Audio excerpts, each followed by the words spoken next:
Okay, we're ready to switch to our double points. When you opened up your package, you probably noticed that there was 5 needles that have double ends on them. They typically are sold in sets of 5. Some people knit with 4 and some people knit with 5. I personally form something that looks like this, and that becomes our circle. And the reason that we use the double points is because we can start with a circle that's approximately this big or bigger, but stitches are squished up. And as we work it, these come in, and we can work something that comes down tiny enough that we can have the tiniest little hole that we're working on, because they don't make circular needles small enough for a lot of these projects. That's when you break out the double points. There's other methods, but I won't get into that right now. These double points, I just want to show you what we're going to be doing. They form a continuous round, and what will happen, without me putting needles or yarn onto the needles right now to show you, I want to demonstrate before I actually transfer over. Pretend that this is your circular needles laying here. They're joined right here. You have a stitch right here. There will be one there. There will be one there.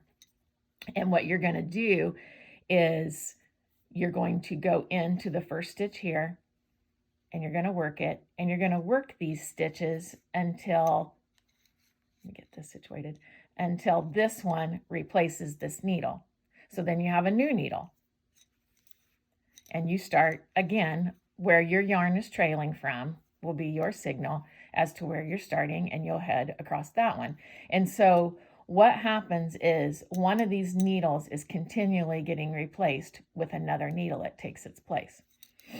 All right, so now let's take a look at our hat. We have gotten to where things are fairly tight on this. Probably the hardest part at this point is keeping track of stitch markers.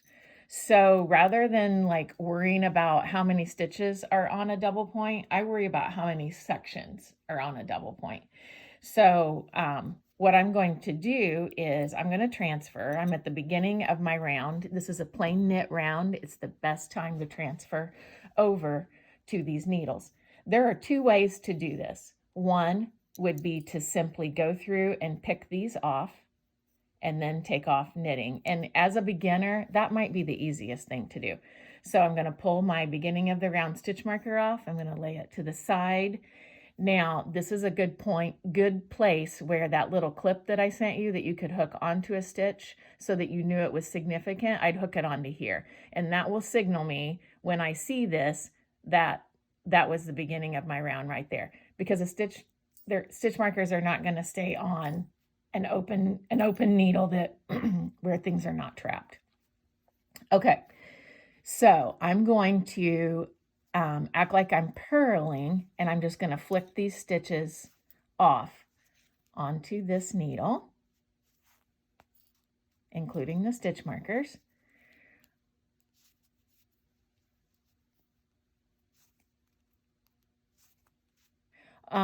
There's preference on types of double point needles. Mostly, I don't want a heavy one.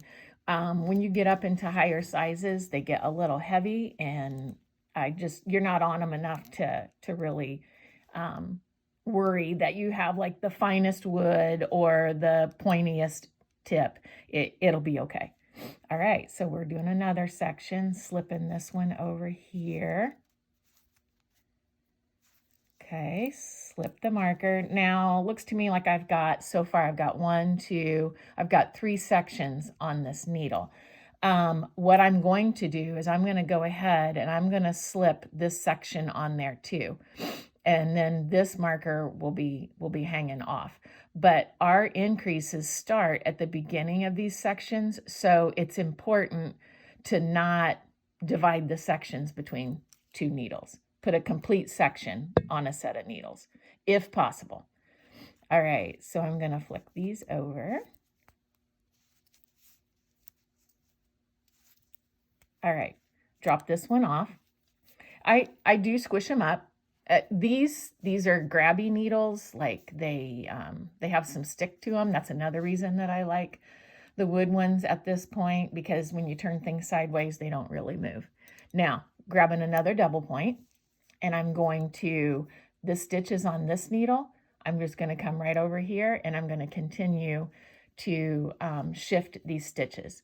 Now, if you're wondering why I have said to do this as if to purl, that's because when you move stitches from needle to needle, it keeps them still situated in the correct position for knitting, and you will not have twisted stitches.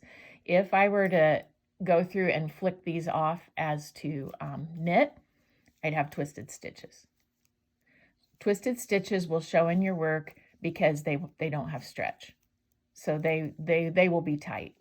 And sometimes you can do 1,000 stitches right, have 2 twisted stitches, and it's just annoying as all get out. Okay, so I have 1, 2, 3 sections. I'm going for another section. All right.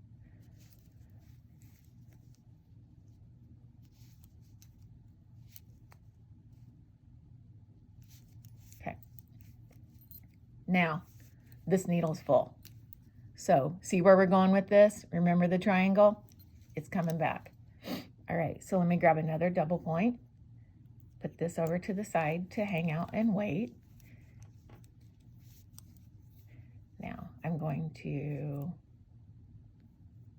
that one's a little bit tight. When things are tight, use your tips to your advantage. Pull it up here, guard it with your finger, and then your needle just goes into it so much easier. And as long as it's guarded, it's not going anywhere.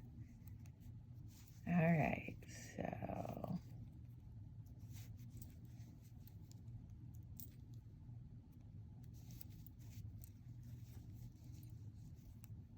we're going to scoot all of the remaining stitches onto this needle. And it's okay if things are crowded. They need to be crowded. You don't actually want them spread out too much. It makes people get nervous that they're going to fall off. You're getting a view into my variety of types of stitch markers. You can't have enough. It's crazy. So save them even if they don't match everything else. All right, here we are. All right, this little triangle look familiar? Now we have the ability to knit and keep scrooching them up, knit and keep scrooching them up until we have the tiniest little hole in the top. Now, when you do this, you're like, how in the world does this work? So, all right, we're all switched. Okay, get my yarn. Okay, my tail, remember, trailing from the right. So that means that I am ready to work this stitch. And if you remember, this is the beginning of a new round. So this happens to be a plain knit round. I had you switch after a decrease round and had you switch on a plain knit round so that you got the feel for it before you actually had to work with getting stitches knit together. Now, this is mind over matter. Ignore this guy. He hangs out, he'll poke you and he'll look straight in your eyes. Just act like he's not there. Let's enter this stitch as to knit. Get myself closer to my tips. Get my scrap yarn. Let that guy just, sometimes tucking him down behind your fingers helps. Okay, wrap your needle as you are knitting. Oops, I'm caught. Okay. Pull it through and off. Now, the one thing that I do right here is when I enter this second stitch, occasionally I do a little tug, and that pulls any slack. See how slack can get in there between these? And this is a complaint of a lot of knitters because you can get a little ladder running up in there and it drives people nuts. So a little tug on the second stitch certainly will help close that gap. All right, knit that one. Off. Now, I can tug at this point, but it doesn't make any difference. That little tugging only made a difference on that second stitch. First stitch won't do it. Second stitch will do it. All right. And we are ready to slip a marker, just like we have been doing. See how this other needle just gets its nose right in your business? Well, just ignore it. Okay, now your job is to continue across and go all the way around until you come back to this first stitch of the new round. When you do hit that point, you're going to knit those two together and then knit the other stitches that remain. You're going to do that all the way around. What will happen is there's going to be a point where you'll basically have 2 stitches on the needle. And at that point, stitch markers might start falling off, but you can probably visually see where you're going to be able to keep track of when you're supposed to decrease and where you're supposed to decrease. Because this is the look you're after. When it's all bunched up, it's very hard to see, but you're going to come up to a very tight point where things are going to be real close up here. And it goes super fast. It's about less than a minute you get to this point. When you do get to the top, I want you to leave a 12-inch tail, thread it up. I want you to go through the top open stitches that are left on your needle. Whoops. And I want you to tighten that up and cinch that closed.